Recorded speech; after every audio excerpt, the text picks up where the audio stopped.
तो दोस्तों, सवाल जवाब की इस एक और मंडली में आपका बहुत बहुत स्वागत है, जहां हम सवाल जवाब की पंचायती करते हैं और आप ही व्यूअर्स के कमेंट्स में से एक ठोस सवाल उठाते हैं। आज का सवाल पूछा गया है कि पुलिस अधिकारियों पर होने वाली जो कार्रवाई होती है, जिसमें लाइन हाजिर, सस्पेंड, निलंबित जिसको कहते हैं, या फिर बर्खास्त, ऐसी कार्रवाई क्या होती है, इनमें क्या अंतर होता है, वही हम बताने की कोशिश करेंगे। देखो, जब भी किसी पुलिस अधिकारी या कर्मचारी के खिलाफ कोई शिकायत आती है, जो शिकायत अक्सर कोई नेता या कॉरपोरेटर करता है, क्योंकि आम लोगों की शिकायत तो सुनी ही नहीं जाती है, तो इस शिकायत के बाद जो कार्यवाही होती है वो दो स्तरों में होती है। एक माइनर कार्यवाही यानी कि छोटी कार्यवाही, और एक मेजर कार्यवाही यानी कि बड़ी कार्यवाही। इन कार्यवाहियों में से एक आती है लाइन हाजिर। शिकायत होने के बाद ये सबसे शुरुआती और सबसे हल्की दंडात्मक कार्यवाही मानी जाती है। होता यह है कि हर जिले के अंदर अपनी एक रिजर्व पुलिस लाइन होती है, इसके बारे में आपको पता होगा। मान लो कि कोई पुलिस अधिकारी, इंस्पेक्टर या कांस्टेबल या फिर कोई पुलिस कर्मचारी है, उससे कोई लापरवाही हो जाए, वो अपनी ड्यूटी पे ना हो, ड्यूटी पे सो गया हो, जिसकी वजह से एक बड़ा नुकसान होने वाला हो, तो इस लापरवाही को देखते हुए उसे लाइन हाजिर किया जाता है, यानी कि लाइन में भेज दिया जाता है। या फिर अगर उस पर कोई जांच चल रही हो और शक हो कि भाई अगर ये पावर में रहा तो फिर ये जांच को प्रभावित करेगा, तो जांच को प्रभावित होने से रोकने के लिए इसको लाइन में भेज दिया जाता है। तो ऐसे में उसको लाइन हाजिर किया जाता है। अब कौन कौन हो सकता है लाइन हाजिर? कांस्टेबल से लेकर इंस्पेक्टर या फिर उससे ऊपर की रैंक के अधिकारियों के लिए भी ये ऑर्डर निकल सकता है। अच्छा, इसमें काम में क्या अंतर पड़ता है? देखो, जब भी कोई पुलिस अधिकारी लाइन हाजिर होता है तो उसकी जो फील्ड की पावर होती है, जैसे कि केस की जांच करना, गश्त लगाना या फिर पब्लिक से डील करना, ये सारी पावर उससे छिन जाती है। उसे पुलिस लाइन में रोज हाजिरी लगानी पड़ती है, वहां जाकर के हाजिरी लगाएगा, और वहां के छोटे मोटे काम भी करने पड़ते हैं, जैसे कि संतरी की ड्यूटी, कैदियों को कोर्ट ले जाना, रिकॉर्ड रखना, इस टाइप के काम जो है ये सारे लाइन हाजिर पुलिस वाले करते हैं। आप किसी दिन अपने एरिया के कोर्ट में चले जाइए, वहां आपको दिखेगा कि कुछ पुलिस वाले जो होते हैं वो कैदियों को या फिर गुनहगारों को लेके जा रहे होते हैं। अक्सर उनमें से ज्यादातर लाइन हाजिर होते हैं, सारे नहीं होते हैं लेकिन कुछ एक जरूर होते हैं। अच्छा, इसकी समय सीमा क्या होती है? तो देखो, इसका कोई तय समय नहीं होता है। जब तक जांच पूरी नहीं होती और बड़े अधिकारी को यह नहीं लगता कि उसको थाने में वापस भेजना चाहिए, तब तक वह लाइन में ही रहता है। इसमें पूरी सैलरी मिलती है और नौकरी पर कोई खतरा नहीं होता। जो एकमात्र नुकसान लाइन हाजिर होने पर होता है वो है इमेज का नुकसान, क्योंकि लोगों को लगता है कि हाँ, ये कुछ गलत काम करके आया है, बुरा काम करके आया है, इसी वजह से इसको लाइन हाजिर किया गया है, इसको इसकी ड्यूटी से हटाया गया है। तो इससे इमेज जरूर खराब होती है। फिर आता है सस्पेंड, जिसको निलंबित भी कहा जाता है हिंदी में। ये जो है लाइन हाजिर से थोड़ी सी बड़ी और सख्त कार्रवाई होती है। सस्पेंड होने का मतलब ये होता है कि किसी पुलिसकर्मी को कुछ समय के लिए उसकी ड्यूटी यानी कि नौकरी से रोक देना।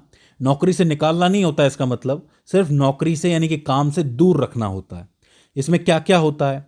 सस्पेंड होने पर पुलिस वाले को उसकी वर्दी, हथियार और आईडी कार्ड जो है जमा करवाना पड़ता है, यानी कि पब्लिक में वो पुलिस वाला नहीं रहता है। दूसरी चीज, वह पुलिस की वर्दी नहीं पहन सकता है और न ही कोई पुलिस का काम कर सकता है। इसके दौरान उसकी पूरी सैलरी नहीं मिलती है, बल्कि जीवन यापन के लिए सिर्फ आधा वेतन दिया जाता है, यानी कि जितनी सैलरी होगी उसका आधा ही भत्ता दिया जाएगा। उसे अपनी मर्जी से शहर छोड़ने की इजाज़त नहीं होती है और पुलिस लाइन में जाकर उसे रोज हाजिरी लगानी होती है, तभी उसकी आधी तनख्वाह उसको मिलती है। इसके बाद होता क्या है? सस्पेंशन के दौरान जो विभागीय जांच है, डिपार्टमेंटल इंक्वायरी होती है, वो चलती है। अगर जांच में वो बेगुनाह पाया जाता है तो उसको उसकी ड्यूटी पर वापस ले लिया जाता है और जो अब तक उसकी आधी सैलरी काटी गई है वो भी उसको दे दी जाती है। अगर वो दोषी पाया जाता है तो उसको सजा दी जाती है, यानी कि उसका डिमोशन भी कर दिया जाता है या कभी कभी बर्खास्त भी कर दिया जाता है। डिमोशन का मतलब होता है कि उसको पद से नीचे उतार दिया जाता है, छोटे पद पर भेज दिया जाता है या फिर नौकरी से निकाल दिया जाता है। इसके बाद तीसरी सजा आती है बर्खास्त, जो कि पुलिस विभाग की या फिर किसी भी सरकारी नौकरी की सबसे कड़ी और आखिरी सजा मानी जाती है। इसका सीधा मतलब होता है कि उसको नौकरी से हमेशा के लिए निकाल देना।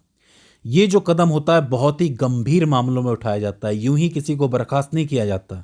बहुत ही गंभीर मामले हो, जैसे कि हत्या, बलात्कार, डकैती, देशद्रोह, भारी भ्रष्टाचार या फिर बिन बताए बहुत लंबे समय तक ड्यूटी से गायब रहना, इस टाइप की चीज़ें जो बहुत ही क्रुशियल होती हैं, बहुत ज़रूरी होती हैं, उसके तहत इसको बर्खास्त किया जाता है, नौकरी से निकाला जाता है। अच्छा, आपको एक चीज़ और समझनी पड़ेगी कि किसी को भी सीधे बर्खास्त नहीं किया जा सकता। इसके लिए पूरी कानूनी और विभागीय प्रक्रिया यानी कि पूरी जांच होती है।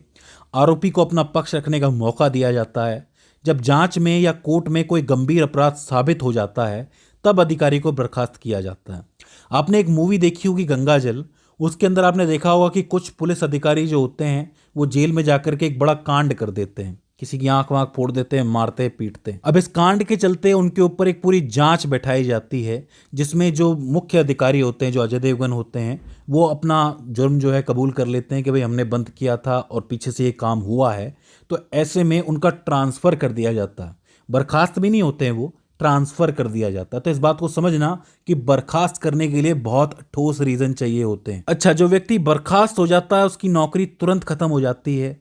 भविष्य में वह व्यक्ति किसी भी सरकारी नौकरी में नहीं जा सकता, मतलब कोई दूसरी सरकारी नौकरी वो कर नहीं सकता है।